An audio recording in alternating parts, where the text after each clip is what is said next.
Audio Jungle. Audio Jungle.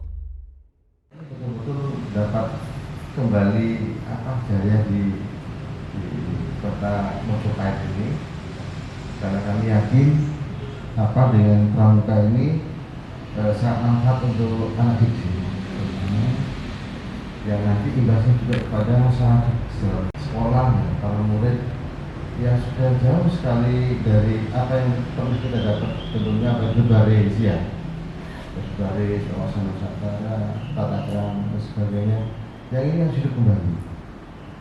Sarana pramuka ini sebenarnya yang bisa menguatkan dari diri bangsa ini, sehingga pramuka sangat penting.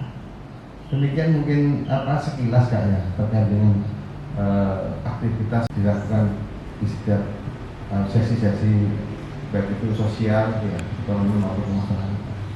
Begitu Kak yang bisa kami sampaikan. Kami aturkan terima kasih Kak Yatno atas waktunya.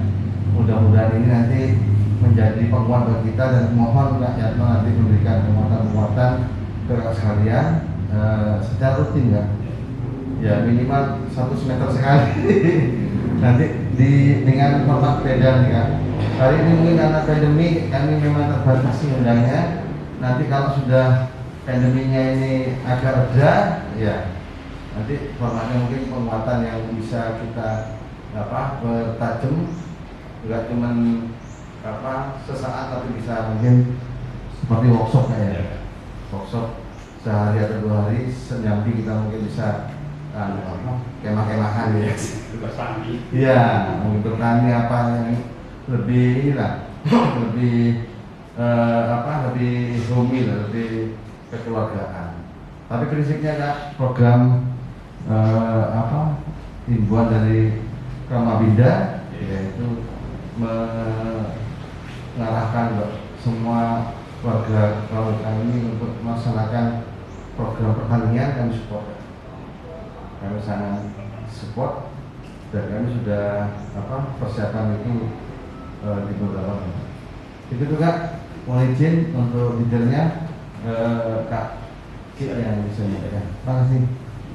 Ini kita mengadakan program bikin Kak Yatno yang bulan banyak masukan dari peserta Pitaran Pelatih. Yatno MPD, yaitu materi penguatan pembinaan pengurus Kuartis Cabang Gerakan Pramuka Kota Mojokerto.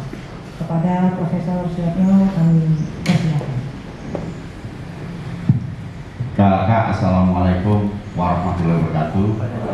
Selamat pagi dan salam pramuka. Kak Pri yang saya hormati, dan Kak Pri ini saya sudah lama bertemu. Ada satu keunikan Kak Pri ini, setiap yang disampaikan akan terwujud. Jadi istilah Jawanya ini merusak burung minara. Karena waktu itu bertemu di hotel Gayung Sari itu ya, Ayana, nyantai di belakang berdua. Kapan Kak Eno nanti ke Mojokerto? Ternyata hari ini terwujud. Kapan nanti ke Mojokerto? Itu kami itu waktu itu di hotel Ayana apa itu ya? Enggak, di sini di Gayung Sari. Gayung Sari ngerokok di belakang berdua begitu ya, nyantai. Kayaknya kapan kita ke Mojokerto? Hari ini terwujud. Berarti kan memang merusak burung minara. Artinya jangkauannya ke depan. Jadi kalau berpikir itu kan ada deskriptif, diagnostik, terus apa yang paling akhir kan preskriptif, artinya menjangkau, melewati. Yang disampaikan melewati. Tapi orang yang dideskripsi kadang-kadang nggak ngeh sebelum tahu hasilnya.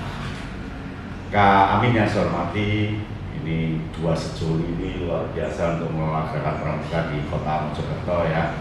Tambah kaki, kalau ini pramuka tulen, ini teman saya waktu DKD, kakak saya, lalu Pak Bambang ini sekretaris. Top ini Pak ini. Menurut saya energi berdua ini berlimpah. Jadi bebannya perlu ditambah Pak. Tambah gitu ya. Ini berlimpah energinya. Ditambah guru saya ini, kakak saya Kak Dahlan, ini melimpah juga ini energinya. Dawan ini terkenal, apalagi para mabikus yang energinya itu rugi kalau hanya ditumpangi. Kalau energinya 100 lalu ditumpangi hanya 20 kan rugi. Energi 100 tumpangannya harus 500, jadi bisa ada KIB, KU, Mulit, pokoknya kakak yang lain luar biasa Mojokerto. Setelah paparan tadi saya kaget, kota Mojokerto banyak kegiatan, gitu, banyak kegiatan dan luar biasa. Ini yang kita harapkan. Mojokerto ini menjadi penyangga utama Kuartir daerah Jawa Timur untuk kegiatan-kegiatannya. Mungkin suatu masa ya, itu kota Mojokerto menjadi kota pramuka. Kota pramuka. Mengapa kota pramuka? Karena kota Mojokerto ini kan ibu kota Majapahit. Kalau istananya kan di istananya kan di Trowulan, gitu ya istananya itu. Ibu kota perdagangannya di sini. Kota rajanya di sini. Nah, dulu, monggo kakak. Hadis perdagangan. Iya, hadis perdagangan. Latihan nanti nih kak. Mengapa saya mengatakan kota Mojokerto layak menjadi kota pramuka? Karena dulu sebenarnya orang-orang yang punya scouting lah yang bisa tinggal di sini, yang hidup kuat mempertahankan kota Majapahit. Itu kalau nggak punya kekuatan scouting, nggak bisa hidup di daerah ibu kota Majapahit gitu kan. Ini kan sungai persinggahan dari hulu sana kan. Dari hulu pasti mampirnya pasti ke sini, entah itu makan, entah itu belanja, dia akan balik lagi perahunya.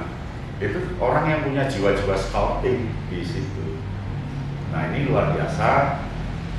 Mungkin peserta didiknya itu ketika dia mendalami dasar dharma dan merasa asik dengan dasar dharma, menuliskan dasar dharma tempel di depan rumahnya. Ya anak-anak sendiri masang, Pak, pasang Pak, aku pengen belajar ini Pak. Jadi nanti tiap rumah di kota Mojokerto no dasar dharma. Kemudian pot kecil yang disampaikan Kak Pri tadi, ada tanaman yang dia rawat sehari 2 atau 3 tanaman, entah itu cabai, entah itu terong, entah itu.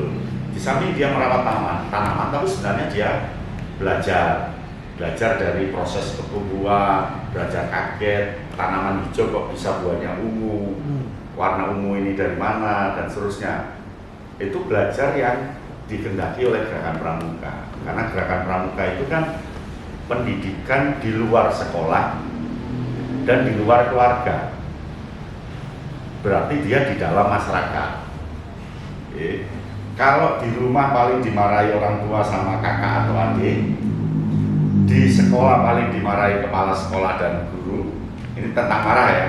Di masyarakat dia dimarahi tukang beca, dimarahi tukang sayur, dimarahi, pokoknya semua orang bisa memarahi. Artinya dimensi mutual pendidikan itu banyak di masyarakat dibanding di sekolah dan di rumah. Nah di sekolah itu untuk brains, pikiran, tapi masyarakat ini pikiran yang teraplikasi lewat sikap. Kalau nggak dimarahi dia sama tukang beca, sama ini. Nah sehingga pendidikan kepramukaan harus dikuatkan supaya memberi daya dukung pada sekolah dan memberi daya dukung pada keluarga. Nah pramuka ini nggak ada materinya. Makanya scouting is not science. Pramuka bukan ilmu, kan memang nggak ada ilmunya. Nggak ada ilmunya. Pramuka itu hanya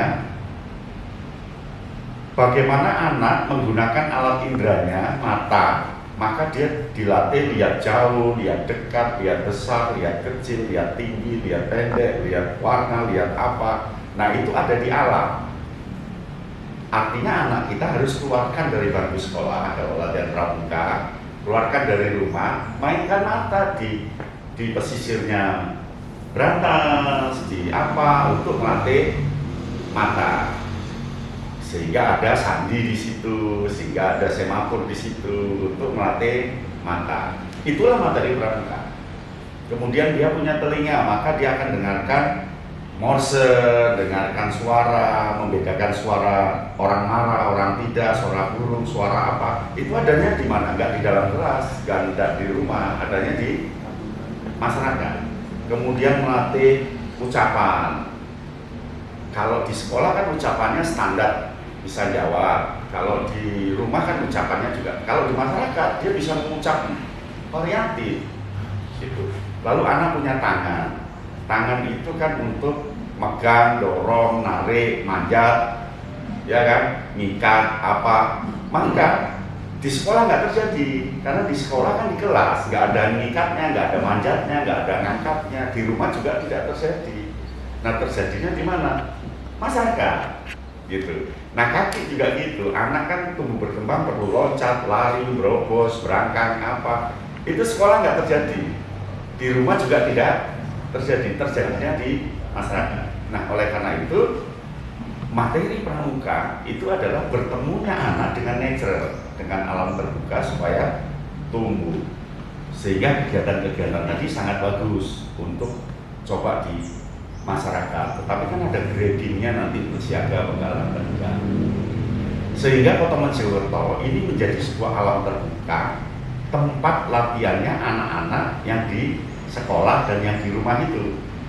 Sehingga nanti latihan pramuka yang nggak usah di halaman sekolah umpamanya di luar, di halaman kantor, di alun-alun, di mana, sehingga orang lewat itu orang pramuka kenapa?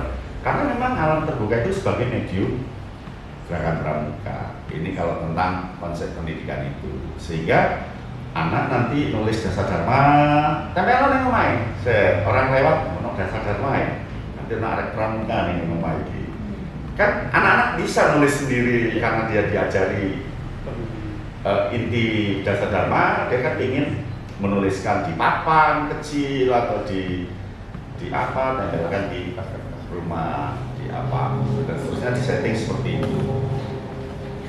Dan Mojokerto ini begitu lihat ini, waduh luar biasa ini Kak Pri, terima kasih ya. Jawa Timur salah satunya disonggo oleh Wakil Cabang Kota Mojokerto. Nanti kita bantu sepenuhnya Kota Mojokerto untuk seterusnya bagaimana bisa berkembang.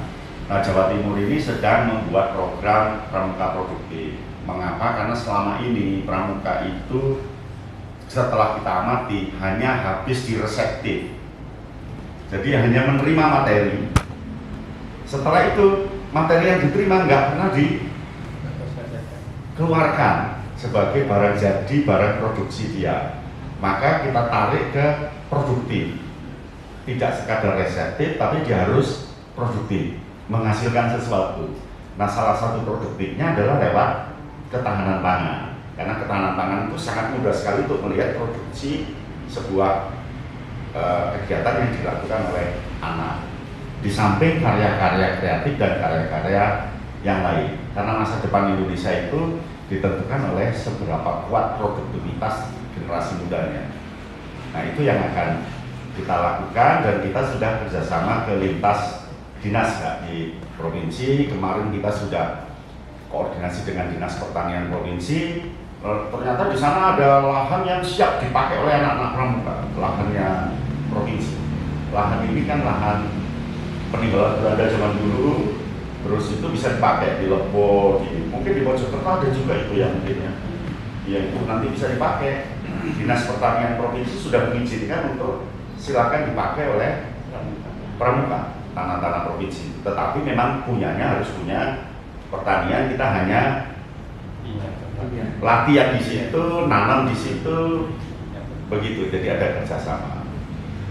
Lalu Departemen Perikanan macam-macam sudah menyiapkan di tingkat provinsi. Kak Pri beberapa kali, Kak Kofifa dan Kak Arun termasuk saya ikut koordinasi di Grati, sering koordinasi tentang ini. Hanya sekarang memang masih dalam rangka pandemi, masih koordinasi ini. Mungkin tahun depan kalau sudah level 0 kita akan geber kegiatan itu. Nah, nanti bagaimana Kota Mojokerto adalah kota yang tetap eksis di dunia pertanian meskipun bukan tanah pertanian, gitu ya. Anak-anak pramuka yang unggul begitu. Nah, ketika latihan pramuka itu kalau bisa nanti di Mojokerto ini tidak di gedung sekolah, tidak di kelas. Karena pramuka itu karena di luar sekolah dan di luar rumah, dia harus di luar kelas, Pak. Karena di kelas kan nggak bisa dia manjat, nggak bisa gitu. Nah, untuk mematikan fungsi kaki, betul kata Kak Pri, latih baris-baris untuk melatih fungsi kaki, baris, loncat, berobos, apa. Memang tugas pramuka itu untuk menumbuhkan lewat natural. Jadi nggak ada penceramah materi di pramuka, nggak ada. Karena pramuka bukan materi. Scouting is not science. Sainsnya itu ada di sekolah. Nah, sehingga 3 pilar ini menjadi satu. Dan Kota Mojokerto ini saya amati memang Kak, untuk pelaksanaan COVID macam-macam berjalan dengan bagus. Terima kasih untuk Kota Mojokerto. Ayo bareng-bareng kita kembangkan gerakan pramuka di Jawa Timur ini. Dan saya tahu Kak Pri betul-betul semangatnya Pak Prima, betul-betul luar biasa ya. Nah, Kak Amin juga tentunya harus didukung oleh Kamapidus. Percuma ada semangat yang luar biasa kalau tidak terjadi sinergis. Nah, sinergis inilah yang dipentingkan. Saya pikir itu Kak Pri. Alhamdulillah Kota Mojokerto luar biasa, tepuk tangan untuk Kota Mojokerto. Terima kasih. Wassalamualaikum warahmatullahi wabarakatuh. Selamat pagi. Salam pramuka. Salam. Audio Jungle. Audio Jungle.